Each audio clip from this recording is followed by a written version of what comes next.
পেট্ট পিপাসা পেয়েছে। এই গরমে কোথাও এক ফোঁটা পানি পাচ্ছি না।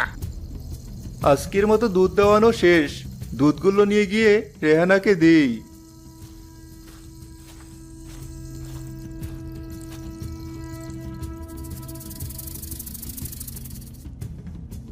গরুর দুধের বাড়ি থেকে কয়েক ফোঁটা দুধ পড়ছে এখনো।